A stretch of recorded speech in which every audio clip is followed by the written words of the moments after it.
Le débat hier n'était pas un débat pour ou contre l'aide à l'Ukraine. L'aide à l'Ukraine est acquise, elle est unanime dans toute la classe politique pour la raison que depuis 2 ans, l'Ukraine vit une agression en rupture avec le droit international, inacceptable de la part de la Russie. On peut commencer par ce point-là si vous le voulez bien. Ensuite, j'en pose un deuxième. Donc ça, l'aide, oui. Mais Sauf évidemment, que quand on vous demande, acceptez-vous les 3 milliards alors, on va y venir. Il n'y a pas que les 3 vous votez milliards. non. Il n'y a pas que 3 milliards. On va essayer de faire œuvre de pédagogie, si vous le voulez bien. Parce que depuis hier, on enferme le débat dans Allez-y, pour ou prenez le contre. temps. Voilà.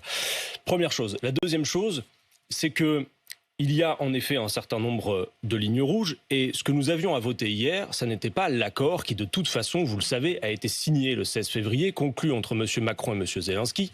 Hier, nous Et on va d'ailleurs prononcions préciser que le vote était assez symbolique. non contraignant. Il se trouve que ce vote a approuvé cet accord Exactement. de manière a posteriori, Exactement. mais que si toutefois le vote avait été défavorable, l'accord aurait tout de même eu lieu. Une Merci fois de que le le décor préciser. est posé, allez-y. Ensuite, il y a autre chose, c'est que on entend que tous ceux qui auraient voté contre seraient des poutinolâtres. Alors, je ne sais pas si M. Macron irait dire que le pape François est un poutinolâtre, puisque le pape François a répondu en quelque sorte à la question qui était posée hier. La question posée hier à l'Assemblée nationale, c'était face à la situation que nous avons en Ukraine et à l'invasion russe, est-ce qu'on est pour la guerre ou est-ce qu'on est pour la diplomatie ?